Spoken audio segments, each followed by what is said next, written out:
ನಮಸ್ಕಾರ.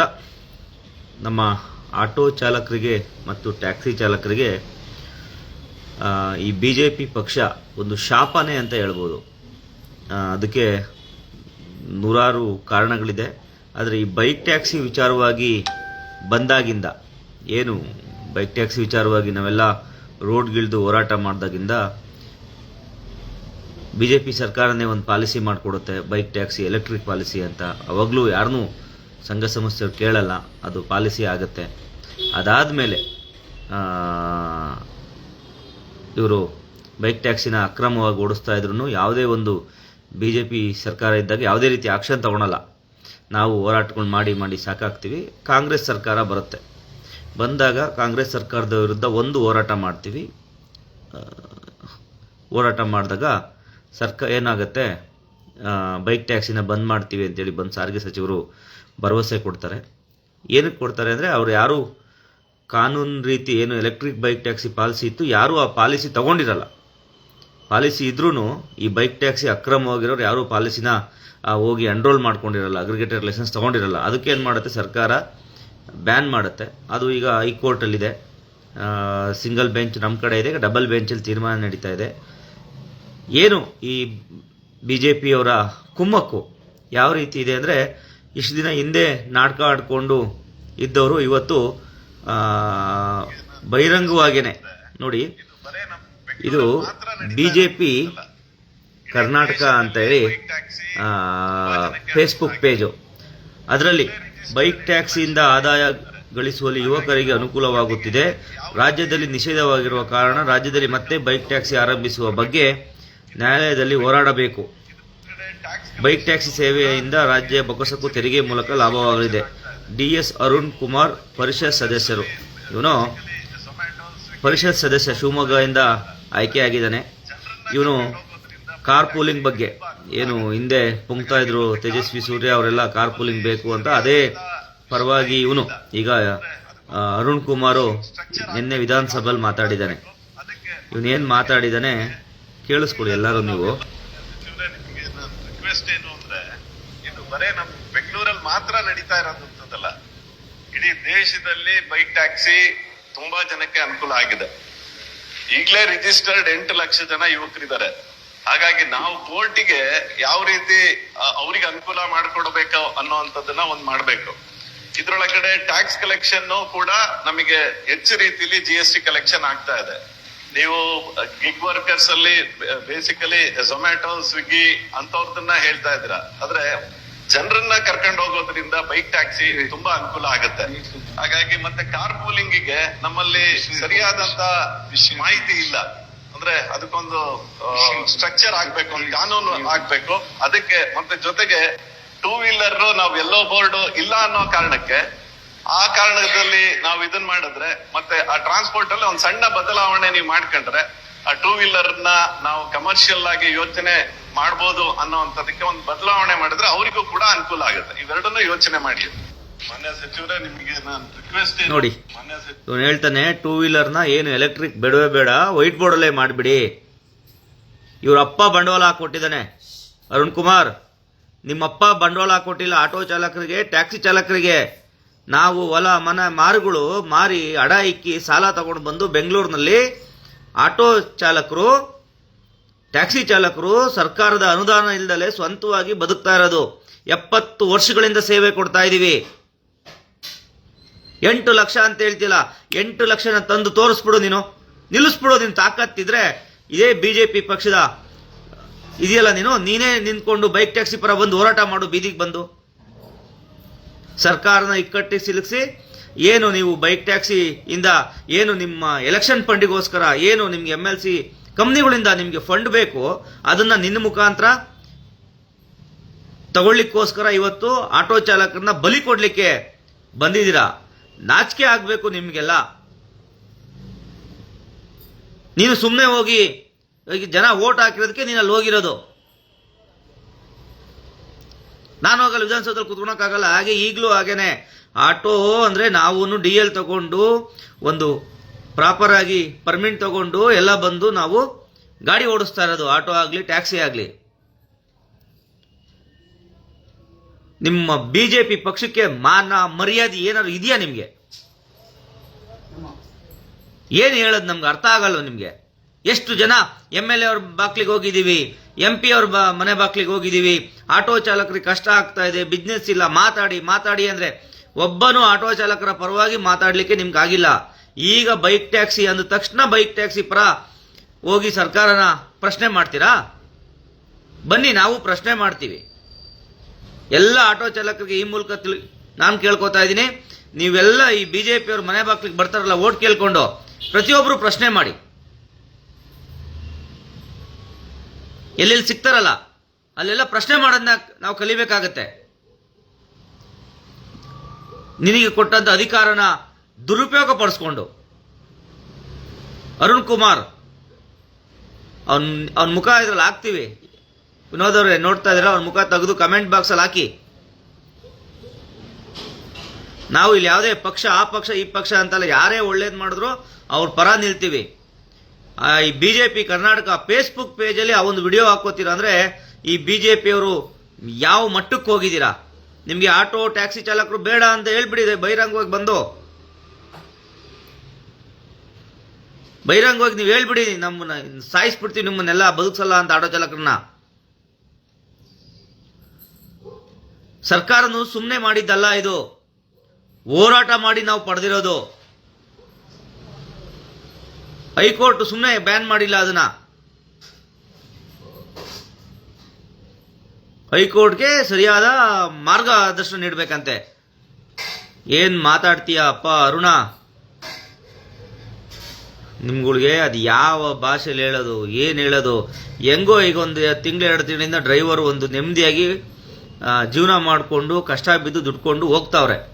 ಇಂಥ ಸಮಯದಲ್ಲಿ ನೀವುಗಳು ಬಂದು ಈ ರೀತಿ ಆಟೋ ಮತ್ತು ಟ್ಯಾಕ್ಸಿ ಚಾಲಕರನ್ನ ಬೀದಿಗೆ ತಳ್ಳೋ ಅಂತ ಕೆಲಸ ದಯವಿಟ್ಟು ಯಾರೂ ಮಾಡೋಕ್ಕೆ ಹೋಗಬೇಡಿ. ಮೊದಲು ನಿಜವಾಗ್ಲೂ ನಾವು ಅವತ್ತಿಂದನೂ ಹೇಳ್ಕೊಬರ್ತಾ ಇದ್ದೀವಿ, BJP ಏನಕ್ಕೆ ಹೇಳ್ತಾ ಇದ್ದೀನಿ ಅಂದರೆ ಇವ್ರು ಮಾಡೋ ನಮಗೂ ಸಾಕಾಗೋಗಿದೆ. ಇಷ್ಟು ಜನ MLAಗಳು ಬೆಂಗಳೂರು ನಗರದಲ್ಲಿರೋರು ಎಲ್ಲರಿಗೂ ಹೋಗಿ ಮನವಿ ಪತ್ರ ಕೊಟ್ಟಿದ್ದೀವಿ. ನಮಗೇನು ಸಮಸ್ಯೆ ಆಗ್ತಾ ಇತ್ತು ಅವಾಗ ಮಾತಾಡಿ ಅಂತ.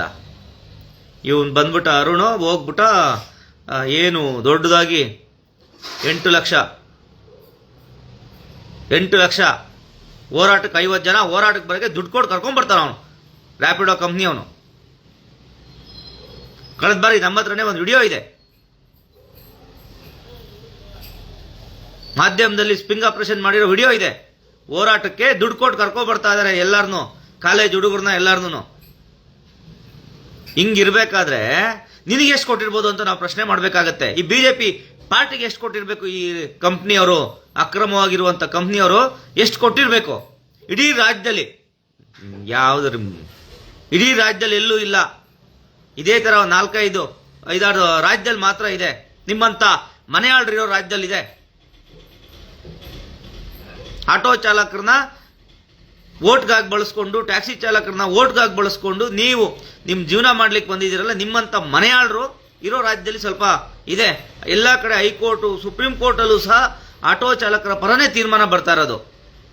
ಯಾವುದೇ ವೈಟ್ ಬೋರ್ಡ್ನಲ್ಲಿ ಡ್ಯೂಟಿ ಮಾಡಬೇಕು ಅನ್ನೋದು ಎಲ್ಲೂ ಇಲ್ಲ. ಸುಪ್ರೀಂ ಕೋರ್ಟ್ ಕೇಂದ್ರ ಸರ್ಕಾರ ಒಂದು ಗೈಡ್ಲೈನ್ಸ್ ಮಾಡಿದೆ ಬಿಟ್ಟರೆ ಯಾವ ರಾಜ್ಯ ಸರ್ಕಾರಗಳು ಅದನ್ನ ಮಾಡ್ಲಿಕ್ಕೆ ತಯಾರಿಲ್ಲ.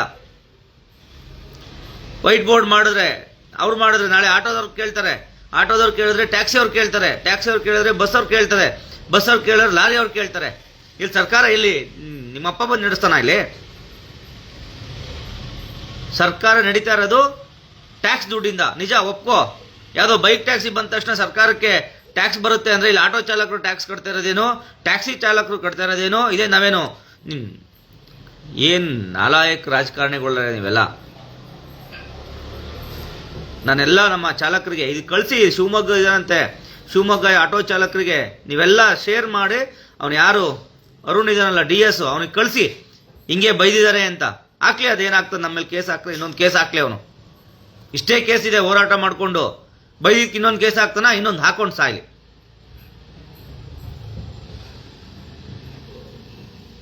ಉಗಿರಿ ಬೋಳಿ. ಏನು ಉಗಿಯೋದು ಮಂಜೇಗೌಡ್ರೆ? ಯಾವ ಮಟ್ಟಕ್ಕೆ ಹೋಗ್ಬಿಟ್ಟಿದ್ದಾರೆ ಅಂದರೆ, ಅವನೇನೋ ಮಾತಾಡ್ದ, ಒಪ್ಕೊಳ್ಳೋಣ, ಅವನೇನೋ ಲೋಫರ್ ಇರಬೇಕು ಅಂತ ನಾವು ಸುಮ್ಮನಾದ್ರೆ ಈ BJP ಇವ್ರು ಕರ್ನಾಟಕ ಅಂತೇಳಿ ಒಂದು ಪೇಜ್ ಇದೆ, ಅದು ಎಲ್ಲ BJP ಅವ್ರದ್ದು ಪೋಸ್ಟ್ ಮಾಡ್ತಾರೆ. ಅದರಲ್ಲಿ ಏನು ಮಹಾನ್ ಸಾಧನೆ ಮಾಡಿದಾನೆ ಅಂತೇಳಿ ಇವನು ಅರುಣ್ DS 8 ಲಕ್ಷ ಜನ. ನಾವು ಬೆಂಗಳೂರಿನಲ್ಲಿ 1.5 2 ಲಕ್ಷ, ಟ್ಯಾಕ್ಸಿ 1 ಲಕ್ಷ, ನಾವು 3-4 ಲಕ್ಷ ಇದೀವಿ. ನಾವೇನು ಅಂತ ತೋರಿಸ್ತೀವಿ, ನೀನ್ ಕರ್ಕೊಂಬ ಬೈಕ್ ಟ್ಯಾಕ್ಸಿ ಅವ್ರನ್ನ. ಬೈಕ್ ಟ್ಯಾಕ್ಸಿ ಅವ್ರು ಎಷ್ಟು ಜನ ಹೋರಾಟಕ್ಕೆ ಬರ್ತಾರೆ, ಅದಕ್ಕೆ 10 ಪಟ್ಟು ನಾವು ಜಾಸ್ತಿ ಬರ್ತೀವಿ. ತೋರ್ಸಕ್ಕಾಗತ್ತಾ ನಿಮ್ಗೆ? ಏನೋ ನಮ್ಗೆ ರಾಮಲಿಂಗರೆಡ್ಡಿ ಅವ್ರ ಸಚಿವರಾಗಿ ಬಂದ್ಮೇಲೆ ನಮ್ಗೇನೋ ಒಂದು ಭರವಸೆ ಒಂದು ಸಿಕ್ತು, ಮಾಡಿಕೊಟ್ಟಿದ್ದಾರೆ. ಅದೇ ಹಿಂದೆ ಇದ್ದಂತ ಸಚಿವರು ಲಕ್ಷ್ಮಣ್ ಸವದಿ ಆಗಿರ್ಬೋದು, ಶ್ರೀರಾಮುಲು ಆಗಿರ್ಬೋದು, ಅವ್ರ ಮನೆ ಬಾಕ್ಲು ಅಲ್ದಿದ್ದೀವಿ. ಎಷ್ಟು ಅಲ್ದಿದ್ದೀವಿ ಅನ್ನೋದು ನಮಗೆ ಗೊತ್ತು. ಅವಾಗ ಎಷ್ಟು ಹೋರಾಟಗಳು ಮಾಡಿದೀವಿ ಅನ್ನೋದು ಗೊತ್ತು. ಎಷ್ಟು ಹೋರಾಟಗಳನ್ನ ಮಾಡಿದೀವಿ, ಯಾವ್ಯಾವ ರೀತಿ ಹೋರಾಟ ಮಾಡಿದೀವಿ ಅನ್ನೋದೆಲ್ಲ ಗೊತ್ತು. ಹೋರಾಟನ ಯಾವ ರೀತಿ ಹತ್ತಿಕ್ಕಿದ್ರು ಅನ್ನೋದು ಗೊತ್ತು. ನಾವ್ ಯಾವುದೋ ಒಂದು ಪಕ್ಷದ ಪರ ಮಾತಾಡ್ತಾ ಇಲ್ಲ. ನಮಗೆ ಪಕ್ಷ ಬೇಕಾಗಿಲ್ಲ. ಈಗಿರೋ ಸಾರಿಗೆ ಸಚಿವರು ಬಂದ್ರು, ಫ್ರೀಡಂ ಪಾರ್ಕ್ನಲ್ಲಿ ಕುತ್ಕೊಂಡ್ರು, ಹೋರಾಟದಲ್ಲಿ ಭಾಗಿಯಾದ್ರು, ಅವತ್ತು ಹೇಳಿದ್ರು ಮಾಡ್ತೀನಿ ಅಂತ. ಅದರಲ್ಲಿ ಸುಮಾರು ಕೆಲಸ ಆಗಿದಾವೆ, ಇನ್ನೊಂದು ಸ್ವಲ್ಪ ಆಗ್ಬೇಕು. ಆದ್ರೆ ಇಂಥ ಮನೆಯಾಳ BJP ಮುಖಂಡರಿಂದ ಆ BJP ಪಾರ್ಟಿಗೂ ಕೆಟ್ಟ ಹೆಸರು. ಹೈಕೋರ್ಟ್ ಮುಂಚೆ ಎಲ್ಲ ಹೇಳ್ತಾ ಇದ್ರು, ಹೈಕೋರ್ಟ್ ಅಲ್ಲಿ ಬೈಕ್ ಟ್ಯಾಕ್ಸಿ ಓಡಿಸ್ತಾ ಪರ್ಮಿಷನ್ ಕೊಟ್ಟವ್ರೆ ಅಂತ. ಇದೇ ಹೈಕೋರ್ಟ್ ಈಗ ಬೇಡ ಅಂತ ಹೇಳಿದೆ. ಅದನ್ನ ಒಪ್ಕೊಳಕ್ಕೆ ಈ ಮುಟ್ಟಾಳ್ ನನ್ನ ಮಕ್ಕಳಿಗೆ ತಲೆಲೇನು ಸಗಣಿ ಇಟ್ಕೊಂಡಿದ್ದೀರಾ? ನಿನ್ನೆ ಬಂದಾಗಿಂದ ನೋಡ್ದಾಗಿಂದ ನಮ್ಮ ಕೈ ತಡೆಯಕ್ ಆಗ್ತಾ ಇಲ್ಲ. ಯಾಕೆಂದ್ರೆ ಅಷ್ಟು ಹೋರಾಟಗಳು ಮಾಡಿದಾರ್ರಿ. ಬೆಂಗಳೂರಿನಲ್ಲಿ ಎಲ್ಲ ಸಂಘಟನೆ ಅಧ್ಯಕ್ಷರು ಹೋರಾಟಕ್ಕೆ ಹೋಗಿದ್ದಾರೆ. ಫಸ್ಟ್ ಹೋರಾಟ ಶುರು ಮಾಡಿದ್ದು ನಾವೇ, ನಮ್ಮ ಪೀಸ್ ಆಟೋಯಿಂದನೇ ಹೋರಾಟ ಶುರು ಮಾಡಿದ್ದು. ಆದ್ರೆ ಎಲ್ಲ ಮಾಧ್ಯಮದವ್ರು ಸಪೋರ್ಟ್ ಮಾಡಿದ್ದಾರೆ. ಎಲ್ಲ ಸಂಘಟನೆಯವರು ಬಂದು ಅವತ್ತು ಹೋರಾಟದಲ್ಲಿ ಭಾಗಿಯಾಗಿ ಒಂದು ದೊಡ್ಡ ಮಟ್ಟದಲ್ಲಿ ಇವತ್ತು ಬೈಕ್ ಟ್ಯಾಕ್ಸಿ ನಿಲ್ಬೇಕು ಅಂದ್ರೆ ಎಲ್ಲರೂ ಕಾರಣ. ಅಂತ ಸಮಯದಲ್ಲಿ ಇಂಥ ಮನೆಯಾಳ ನಮ್ಮ ಆಟೋ ಚಾಲಕರನ್ನ ಮನೆ ಹಾಳು ಮಾಡ್ತಾ ಇರುವಂತಹ ಈ ಅರುಣ್ ಕುಮಾರ್ DS ನಿಮ್ಗಳಿಗೆಲ್ಲ ಯಾವಾಗ ಬುದ್ಧಿ ಬರುತ್ತೋ. ಈ ಆಟೋ ಚಾಲಕರ ಶಾಪ ಅಷ್ಟು ಒಳ್ಳೇದಲ್ಲ. ಅರುಣ್ ಕುಮಾರ್ ಅವರೇ ಹೇಳ್ಕೊಳ್ಳಿ, ನೀವು ನೆನ್ನೆ ಮಾಡಿರೋ ಅಂಥದ್ದು ಎಂಥ ಅಪರಾಧ ಅಂದ್ರೆ, ನಿಮ್ಗೆ ಯಾವುದೇ ಕಾರಣಕ್ಕೂ ನೀವೇನೇ ಪುಣ್ಯದ ಕೆಲಸ ಮಾಡಿದ್ರು ಆಟೋ ಚಾಲಕರ ಶಾಪದ ಮುಂದೆ ನೀವು ಉದ್ಧಾರ ಆಗಲ್ಲ. ಬರ್ಕೊಡ್ತೀವಿ, ನಿನ್ನ ರಾಜಕೀಯ ಅಂತ್ಯ ಆಗೋಯ್ತು. ಯಾವುದೇ ಕಾರಣಕ್ಕೂ ನೀನು ಉದ್ಧಾರ ಆಗಲ್ಲ. ನಿನ್ಗೇನು ಅಂತ ಗೊತ್ತು? ಆಟೋ ಚಾಲಕರು ಎಷ್ಟು ಕಷ್ಟ ಇತ್ತು ಅಂತ ಗೊತ್ತಾವಾಗ. ನಾವು ಈ ಬೈಕ್ ಟ್ಯಾಕ್ಸಿ ಓಡಿಸ್ಬೇಕಾದ್ರೆ ಮಧ್ಯಾಹ್ನ 10 ಗಂಟೆ, ಬೆಳಗ್ಗೆ 10-10:30 ಆದ ತಕ್ಷಣ 4 ಗಂಟೆವರೆಗೂ ರೋಡಲ್ಲಿ ಹೆಂಗ್ ಗಾಡಿಗಳು ನಿಂತಿರೋ ಗೊತ್ತಾ? ಒಂದು ಬಾಡಿಗೆ ಸಿಗ್ತಾ ಇರ್ಲಿಲ್ಲ. ಹಿಂಗ್ ಬಾ ಬಹಿರಂಗವಾಗಿ ಚರ್ಚೆಗ ಕರಿ, ಸಂಘಟನೆಯನ್ನ ಕರಿ, ನಾವು ಬರ್ತೀವಿ, ಮಾತಾಡ್ತೀವಿ. ಈಗಲೂ ನೀನು ಕ್ಷಮೆ ಕೇಳ್ತೀಯ, ಅದಕ್ಕೆ ಹೋಗಿ ಕ್ಷಮೆ ಕೇಳಂಗಿದ್ರೆ ಕ್ಷಮೆ ಕೇಳು. ನಾವು ನಿಮ್ಮ ಬಗ್ಗೆ ನಾವು ಮಾತಾಡಕ್ ಹೋಗಲ್ಲ.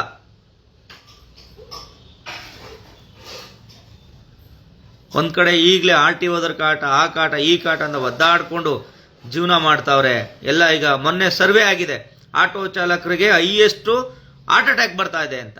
ನಿಮ್ಮಂಥವ್ರು ಮನೆ ಹಾಳ್ರಿದ್ರೆ ಬರ್ದಲ್ಲ ಏನಾಗುತ್ತೆ? ನೆಮ್ಮದಿಯಾಗಿ ದುಡ್ಕೊಂಡು ಹೊತ್ತು ಊಟ ಮಾಡೋಕ್ಕೂ ಮಕ್ಕಳ ಏನ್ ಬಂದಿರೋದು ರೋಗಗಳು ನಿಮ್ಗೆಲ್ಲ? ಏನ್ ಬಂದಿರೋದು ರೋಗ?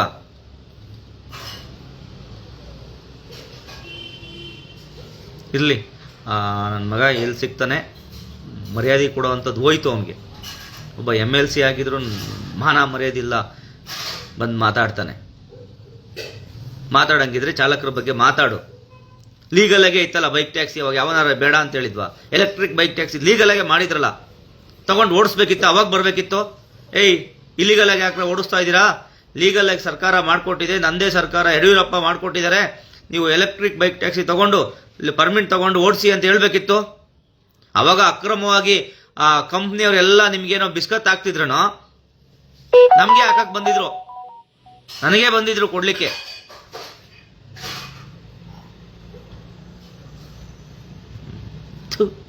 ಮಾನ ಮರ್ಯಾದಿಲ್ದಂಥ ಈ ಇವ್ರುಗಳಿಗೆ ನಾವು ಹೋಗಿ ಹೇಳೋದು ಬೇಡ ಬಿಡಿ, ನಾವು ನಮ್ಗಳ್ದು ತಪ್ಪಿದೆ, ಏನೂ ಮಾಡಲಿಕ್ಕೆ ಆಗಲ್ಲ ಅಂಥ ಪರಿಸ್ಥಿತಿಗೆ ಇವತ್ತು ಸಿಗಾಕೊಂಡಿದ್ದೀವಿ. ಇದೇ ಈಗ ವಿಜಯೇಂದ್ರನಿಗೆ ಒಂದು ಲೆಟ್ರನ್ನ ಎಲ್ಲ ಸಂಘಟನೆಯವರಾಗಲೇ ಮಾತಾಡಿದ್ದೀವಿ. ಹೋಗಿ ವಿಜಯೇಂದ್ರನಿಗೆ ಲೆಟ್ರ್ ಕೊಟ್ಟು ಇವನು ಮಾಡಿರೋದು ಆಟೋ ಚಾಲಕರಿಗೆ ಮೋಸ ಮಾಡ್ತಾ ಇದ್ದಾನೆ, ಹೈಕೋರ್ಟ್ ಆದೇಶನ ಉಲ್ಲಂಘನೆ ಮಾಡ್ತಾ ಇದ್ದಾನೆ. ಈ ರೀತಿ ಮಾಡಿದವ್ರಿಗೆ ಯಾವುದೇ ಕಾರಣಕ್ಕೂ ನಿಮ್ಮ ಪಕ್ಷದಲ್ಲಿ ಅವಕಾಶ ಕೊಡಬೇಡಿ, ಮತ್ತೇನು ಆ ಫೇಸ್ಬುಕ್ಕಲ್ಲಿ ಹಾಕಿದ್ದೀರ ಅದು ಡಿಲೀಟ್ ಮಾಡಿ ಅಂತೇಳಿ ನಾವು ಕೇಳ್ಕೊಳೋಂಥ ಕೆಲಸ ಮಾಡ್ತೀವಿ. ಅವನ್ನ ಬೆಂಗಳೂರಿನಲ್ಲಿ ದಯವಿಟ್ಟು ಆ ಅರುಣ್ ನಂಬರ್ ಯಾರ ಹತ್ರ ಇದ್ದರೆ, ನಮ್ಮ ಆಟೋ ಚಾಲಕರು ಯಾರು ಗೊತ್ತಿರೋರು ಇದ್ದರೆ ಅವ್ರ ನಂಬರ್ನೂ ಸಹ ಕಳಿಸ್ಕೊಡಿ, ಮಾತಾಡೋಣ. ಅವನ ಹತ್ರನೇ ಕೂತ್ಕೊಂಡು ಮಾತಾಡಿ, ನಿನ್ಗೇನು ಸಮಸ್ಯೆ, ದುಡ್ಡೇನಾದರೂ ಬೇಕಾ, ಅವ್ರಿಗೇನಾದರೂ ಮಾರ್ಕೊಂಡಿದ್ರೆ ಆ ದುಡ್ಡು ಬೇಕಾದರೆ ಭಿಕ್ಷೆ ಬೇಡ್ಬಿಟ್ಟು ನಾವೇ ಕೊಡ್ತೀವಿ. ಬೆಂಗಳೂರಿನಲ್ಲಿ ಒಂದು 2-3 ಲಕ್ಷ ಜನ ಇದ್ದೀವಿ, ನಾವೇ ಅವ್ನಿಗೇನಾದರೂ ಬೇಕು ಆ ಥರ ಏನಾದರೂ ಪರಿಸ್ಥಿತಿ ಇದ್ದರೆ, ಇವರೇನಾದರೂ ಆಫರ್ ಕೊಟ್ಟಿದ್ರೆ, ನಮಗೆ ಕೊಟ್ಟಂಗೆ ಅವನಿಗೂ ಏನಾದರೂ ಅರುಣ್ ಕುಮಾರ್ಗೆ ಆಫರ್ ಕೊಟ್ಟಿದ್ರೆ ನಾವೇ ಬೇಕಾದರೆ ಕೊಡುವಂಥ ಕೆಲಸ ಮಾಡೋಣ. ಇನ್ನೇನು ಮಾಡೋಕ್ಕಾಗಲ್ಲ. ಉಳಿಸ್ಕೋಬೇಕು ಅಂದರೆ ಇಂಥ ಮನೆಯಾಳರಿಂದ ನಮ್ಮನೆ ಉಳಿಸ್ಕೋಬೇಕು ಅಂದರೆ ನಾವು ಈ ಲಂಚ ಅಂತ ಹೇಳ್ಬೋದು, ಈ BJP ಅವ್ರಿಗೆ ಲಂಚ ಕೊಟ್ಟಾದರೂ ಉಳಿಸ್ಕೊಳೋಣ. ಕೇಳಿ, ಬಹಿರಂಗವಾಗಿ ಬಾಯ್ಬಿಟ್ಟು ಕೇಳಿ, ಅವ್ನು ಕೊಡ್ತಾವ್ರೆ ನಮಗೂ ಕೊಟ್ಬಿಡಿ ಲಂಚನಾ. ಈ ಮೂಲಕ ನಾನು ನಮ್ಮೆಲ್ಲ ಚಾಲಕರನ್ನ ಕೇಳ್ಕೊಳೋದು, ಮತ್ತೇನಾಗುತ್ತೆ, ಯಾರು ಕೆಟ್ಟದಾಗಿ ಕಮೆಂಟ್ ಹಾಕೋಕ್ಕೆಲ್ಲ ಹೋಗಬೇಡಿ. ಯಾಕೆಂದರೆ ಇಂಥವರೆಲ್ಲ ಮನೆಯಾಳರು ಕೆಟ್ಟ ಕಮೆಂಟ್ ಹಾಕಿದ ತಕ್ಷಣ ಅವ್ರಗಳ ಮೇಲೆ ಈ ಕಾನೂನುಗಳು ಬಿಗಿ ಆಗ್ತಾ ಇದೆ. ಏನಾಗ್ತಾರೆ, ಕೇಸ್ ಹಾಕ್ಸೋವಂಥ ಪ್ರವೃತ್ತಿ ಇದಕ್ಕಿದ್ದಾನೆ. ಬೈಕ್ ಟ್ಯಾಕ್ಸಿ ಕಂಪ್ನಿಯವರು ಎಲ್ಲ ಕುಮ್ಮ ಕೊಟ್ಟು ಅವರೇ ಲಾಯರ್ ನಿಕ್ಕಿ ಬೇಕಾದರೂ ಮಾಡ್ತಾರೆ. ಯಾರು ಕಮೆಂಟ್ ಹಾಕಿದ್ರೆ ಒಂದು ಜನ್ಮ ಜಾಲಾಡಂಗಿರಬೇಕು, ಆದರೆ ಒಂದು ಯಾವುದೇ ತಪ್ಪಿರಬಾರ್ದು, ಅಷ್ಟು ನೀಟಾಗಿ ಕಮೆಂಟ್ನ ಹಾಕಬೇಕು.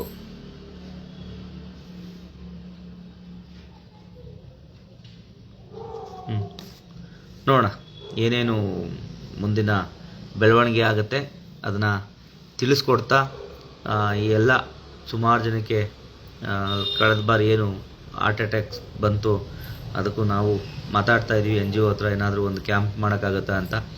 ನೋಡೋಣ, ಭಗವಂತ ಶಕ್ತಿ ಕೊಟ್ಟರೆ ಅದನ್ನು ಮಾಡಿಸೋ ಕೆಲಸನ ಆದಷ್ಟು ಬೇಗ ಶುರು ಮಾಡ್ತೀವಿ. ನಾನು ಅದಕ್ಕೆ ಹೇಳ್ತಾ ಇರೋದು, ಇಂಥವರೆಲ್ಲ ಯಾವಾಗ ಉಟ್ಕೋತಾರೆ ಅಂದರೆ, ಈ ಅರುಣ್ DS ಅಂತ ರಾಕ್ಷಸರು ಚಾಲಕರನ್ನ ರಕ್ತ ಇರಲಿಕ್ಕೆ ಇವರೆಲ್ಲ ಹುಟ್ಟಿರೋದು. ಇವರು ಒಂದು ಬೇರೆ ಲೆಕ್ಕದವ್ರು ಇವರೆಲ್ಲ. ಅವಾಗೆಲ್ಲ ಇದ್ರು ಅಂತ ಹೇಳ್ತಿದ್ವಲ್ಲ, ಬ್ರಿಟಿಷ್ ಇದ್ರು, ಅವರು ಇದ್ರು, ಇವರೆಲ್ಲ ಅದೇ ಕ್ಯಾಟಗರಿಯವರು. ಹಾಳು ಮಾಡೋಕ್ಕೆ ಏನಾದರೂ ಒಬ್ಬ ಆರಾಮಾಗಿ ಒಂದು ಊಟ ಮಾಡ್ತಾ ಇದ್ದಾನೆ ಅಂದರೆ ಅದನ್ನ ಹೆಂಗೆ ಕಿತ್ಕೊಳ್ಳೋಣ ಅಂತ ನೋಡೋವಂಥ ಈ BJP ಪಕ್ಷದಲ್ಲಿ ಸುಮಾರು ಜನ ಇದ್ದಾರೆ. ಒಬ್ಬಿಬ್ರಲ್ಲ, ಸುಮಾರು ಜನ. ಇವ್ರಿಗೆ ಬಡವರು ಕಂಡ್ರೇ ಆಗಲ್ಲ ಇವ್ರಿಗೆ. ಅದರಲ್ಲೂ ಒಳ್ಳೆಯವರು ಇದ್ದಾರೆ BJPಲಿ, ಕೆಟ್ಟವರು ಇದ್ದಾರೆ. ಒಳ್ಳೆಯವರು ಇಲ್ಲ ಅಂತ ಏನು BJPಲಿ ಹೇಳ್ತಿಲ್ಲ, ಅಲ್ಲೂ ಒಳ್ಳೆಯವರು ಅವರೇ, ಕೆಟ್ಟವರು ಅವರೇ. ಇಂಥವ್ರು ಈ ಅರುಣ್ ಕುಮಾರ್ DS ಅಂತವರು ತುಂಬ ದೊಡ್ಡ ಮಟ್ಟದಲ್ಲೇ ಅವರೇ. ಅಂದರೆ ಆಟೋ ಚಾಲಕರು, ಟ್ಯಾಕ್ಸಿ ಚಾಲಕರನ್ನ ಹೆಂಗೆ ಯಾಮಾರಿಸೋದು, ಈ MNC ಕಂಪ್ನಿ ಪರ ಹೆಂಗೆ ನಿಂತ್ಕೊಳೋದು ಅನ್ನೋದನ್ನ ತುಂಬ ಚೆನ್ನಾಗಿ ಕಲ್ತ್ಕೊಂಡಿದ್ದಾರೆ. ಆದ್ದರಿಂದ ನಾನು ಈ ಮೂಲಕ ನಮ್ಮೆಲ್ಲ ಚಾಲಕರನ್ನ ಕೇಳ್ಕೊಳೋದು, ಕಮೆಂಟ್ ಹಾಕ್ಬೇಕಾದ್ರೆ ನೋಡ್ಕೊಂಡು ಹಾಕಿ. ಅವರು ಒಂದು ದೊಡ್ಡ ಇದೆ ಯಾವ್ಯಾವ ರೀತಿ ಯಾರ್ಯಾರನ್ನ ಸಿಗಾಕ್ಸ್ಬೇಕು ಅಂತ. ಈಗ ನನ್ನ ಮೇಲೆ ಸಿಗಾಕ್ಸಿದ್ರೆ ನೀವೆಲ್ಲ ಇದ್ದೀರಾ, ನಮ್ಮೆಲ್ಲ ಚಾಲಕರು, ನಮ್ಮ ಸಂಘಟನೆ ಇದೆ. ನನ್ನನ್ನು ಕಳೆದ ಬಾರಿನೇ ಈ ಬೈಕ್ ಟ್ಯಾಕ್ಸಿಯನ್ನು ಹಾಕಿದಾಗಲೇ ಲಕ್ಷಾಂತರ ರೂಪಾಯಿ ಕೊಟ್ಟು ನನ್ನ ಬೇಲ್ ಮಾಡಿಸಿ ಎಲ್ಲ ಬಿಡಿಸಿದ್ದೀರ ನೀವು. ನಮ್ಮ ಚಾಲಕರು ಬಿಡಿಸವ್ರೆ. ಹಂಗಿರ್ಬೇಕಾದ್ರೆ ಇಂಥವ್ರು, ಮೊನ್ನೆನೂ ಹೋಗಿದ್ದೆ, ಕೋರ್ಟ್ಗೆ ಹೋಗಿದ್ದೆ. ಈಗ ಇನ್ನು ಬೈಕ್ ಟ್ಯಾಕ್ಸಿ ಅವನು ಯಾರು ಆದಿನಾರಾಯಣ, ಅವನೇ ಕಂಪ್ಲೇಂಟ್ ಕೊಟ್ಟಿದ್ದು, ಅಸೋಸಿಯೇಷನ್. ಅವನು ಬಂದಿದ್ದ ಮೊನ್ನೆ ಕೋರ್ಟ್ಗೆ. ಕೋರ್ಟ್ ಈಗ ನನ್ನ ಮೇಲೆ ತಪ್ಪು ಮಾಡಿದೆ ಅಂತ ಕೊಟ್ಟರೆ ಅನುಭವಿಸ್ತೀವಿ ಶಿಕ್ಷೆ, ಅದರಲ್ಲಿ ಏನಿದೆ, ಹೆದರ್ಕೊಳಕ್ಕೇನಿದೆ. ಈಗ ಇವರು ಹಾಕೋರು ಯಾರು, ಇನ್ನೊಬ್ಬನ ಕೈಲಿ HSR ಅಲ್ಲಿ ಲಾಸ್ಟ್ ಟೈಮ್ ಅದನ್ನು ಕೇಸಿದೆ, ಉಪ್ಪಾರಪೇಟೆಯಲ್ಲಿ ಎಲ್ಲ ಕಡೆ ಕೇಸ್. ಅದಕ್ಕೇನು ಕೇಸ್ಗೆ ಹೆದರ್ಕೊಂಡೇನಿಲ್ಲ. ಆದರೆ ನಮ್ಮ ಆಟೋ ಚಾಲಕರು ಒಂದಾಗಬೇಕು. ನೀವೆಲ್ಲ ಆದಷ್ಟು ಬೇಗ ಒಂದು ಕಡೆ ನಿಂತ್ಕೊಂಡಾಗ ಈ ಥರದ ಮನೆಯಾಳರಿಗೆ ಎಲ್ಲೂ ಅವಕಾಶ ಸಿಗಲ್ಲ. ಇದು ಶಿವಮೊಗ್ಗದಲ್ಲಿರುವಂಥ ಆಟೋ ಚಾಲಕರು ಇಂಥವ್ರನ್ನ ದಯವಿಟ್ಟು ದೂರ ಇಕ್ಕಿ. ಯಾರು ಅರುಣ್ ಕುಮಾರ್ DS ಇಂಥವ್ರು ಇದಾರಲ್ಲ, ಇಂಥವರಿಂದ ಆದಷ್ಟು ದೂರ ಇರಬೇಕು ಅಂತೇಳಿ ನಾನು ಈ ಮೂಲಕ ಕೇಳ್ಕೊಳ್ತಾ, ವಿಜಯೇಂದ್ರ ಅವರೇ, ಇಂಥವ್ರನ್ನ ಆಟೋ ಚಾಲಕರನ್ನ ಮಾರಕವಾಗಿರೋವಂಥವ್ರನ್ನ ದಯವಿಟ್ಟು ನೀವು ಪಕ್ಷದಿಂದ ಅಮಾನತು ಮಾಡಿ, ಇಲ್ಲ ಅಂದರೆ ಅವನ ಕೈಲಿ ಒಂದು ತಪ್ಪು ಹೇಳಿಕೆನಾದರೂ ಬರೆಸ್ಕೊಂಡು ನಾವು ಆಟೋ ಚಾಲಕರ ಪರ ಇರ್ತೀವಿ ಅಂತೇಳಿ ಎಲೆಕ್ಷನ್ ಬಂದಾಗ ಈ ವಿಡಿಯೋ ಇದ್ದೇ ಇರುತ್ತೆ. ನಾವು ಏನು ಈಗ ಸುಮ್ಮನೆ ಇರ್ಬೋದು, ಎಲೆಕ್ಷನ್ ಬಂದಾಗ ಈ ವಿಡಿಯೋನ ಯಾವ ರೀತಿ ವೈರಲ್ ಮಾಡಬೇಕು ಮಾಡೇ ಮಾಡ್ತೀವಿ.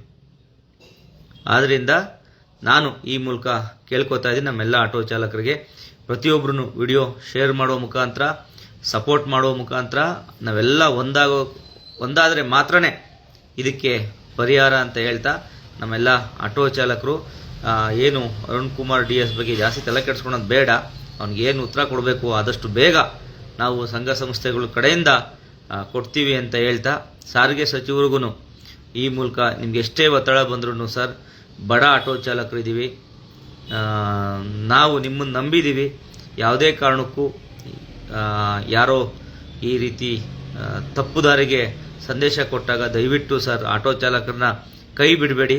ಕೋರ್ಟಲ್ಲಿ ಏನು bike taxi single bench ban ಆಯಿತು, ಡಬಲ್ ಬೆಂಚಲ್ಲಿ ಏನು ಉತ್ತರ ಕೊಡ್ತಾ ಇದ್ದೀರಾ ಅದನ್ನು ಸಮರ್ಪಕ, ಸುಳ್ಳು ಬೇಡ ಸರ್, ನಿಜ ಕೊಡಿ.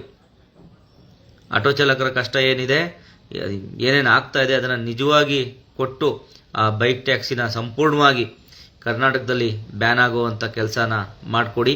ಮತ್ತು ಏನು ಈ ಪಾರ್ಸಲ್ ಅನ್ನೋ ಈ ಹೆಸರಲ್ಲಿ ಅವನು ಈಗಲೂ ಸಹ ಕಸ್ಟಮರ್ನ ಕುಣಿಸ್ಕೊಂಡು ಹೋಗ್ತಾವನೆ. ಅವನು ಪಾರ್ಸಲ್ ತೊಗೊಂಡವ್ರು ಯಾರ್ದೇನು ಅಭ್ಯಂತರ ಇಲ್ಲ, ಪಾರ್ಸಲ್ ಹೆಸರಲ್ಲಿ ಕಸ್ಟಮರ್ನ ಕುಣಿಸ್ಕೊಂಡು ಹೋಗ್ತಾವನೆ. ಇದಕ್ಕೆ ಕಡಿವಾಣ ಈಗ ಹಾಕಿ ನೀವು ಆದಷ್ಟು ಬೇಗ ಆಟೋ ಚಾಲಕರನ್ನ ಏನು ಒಂದು 4-5 ವರ್ಷದ್ದು ನಮ್ಮ ಒದ್ದಾಟ ಇತ್ತು ಅದಕ್ಕೆ ಮುಕ್ತಿ ಕೊಡಿ ಅಂತೇಳಿ ಈ ಮೂಲಕ ಕೇಳ್ಕೊಳ್ತಾ, ನಮ್ಮೆಲ್ಲ ಚಾಲಕರಿಗೂ ಜಯ ಆಗಲಿ. ನವಂಬರ್ ಇದು ಆಗಸ್ಟ್ 15 ನಾಳೆ. ಈ ನಮಗೆ ಕಾರ್ಯಕ್ರಮ ಯಾವ ರೀತಿ ಮಾಡೋದು ಅನ್ನೋದೇ ಅರ್ಥ ಆಗಲ್ಲ. ಇಂಥ ನನ್ನ ಮಕ್ಕಳು ಸ್ವಾತಂತ್ರ್ಯ ಬಂದಿದೆ ಅಂತ ದೇಶಕ್ಕೆ ನಾವು ಒಂದು ಕಡೆ ವಿಜಯೋತ್ಸವ ಮಾಡೋದು, ಇಲ್ಲಿ ನೋಡ್ರಿ ಇಂಥ ನಮ್ಮ ಜೊತೆನೆ ಇಂಥ ಮನೆಯಾಳ್ರು ಇದ್ದಾರಾ ಅಂತೇಳಿ ವಿಜಯೋತ್ಸವ ಮಾಡೋದು ಗೊತ್ತಿಲ್ಲ. ಇವರು ಏನು ಎಲ್ಲ ಕಡೆ BJP ಅವರು ರ್ಯಾಲಿ ಮಾಡಿದ್ದು ಸ್ವತಂತ್ರ ಅಂತ. ಆಟೋ ಚಾಲಕರ ಜೀವನ ಜೊತೆ ನಮ್ಮ BJP ಪಕ್ಷದ ಪ್ರತಿಯೊಬ್ಬರಿಗೂ ಕೇಳ್ಕೊತೀವಿ, ನೀವೇ ಅವನ್ನ ವಿರೋಧಿಸಿ. ಯಾರನ್ನ? ಅರುಣ್ ಕುಮಾರ್ DS ನೀವೇ ವಿರೋಧಿಸಿ. ನಾನು ಅರುಣ್ ಕುಮಾರ್ DS ಲಿಂಕನ್ನು ಸಹ ನಾನು ನಮ್ಮ ವಾಟ್ಸಪ್ ಗ್ರೂಪಲ್ಲಿ ಫೇಸ್ಬುಕ್ಕಲ್ಲೆಲ್ಲ ಶೇರ್ ಮಾಡ್ತೀನಿ. ಎಲ್ಲರೂ ಅವನಿಗೆ ಒಳ್ಳೊಳ್ಳೆ ರೀತಿ ಕಮೆಂಟ್ ಹಾಕಿ ಅವನಿಗೆ ಎಚ್ಚರಿಕೆ ನೀಡಬೇಕು ಅಂತೇಳಿ ಈ ಮೂಲಕ ಕೇಳ್ಕೊತಾ ಇದ್ದೀನಿ.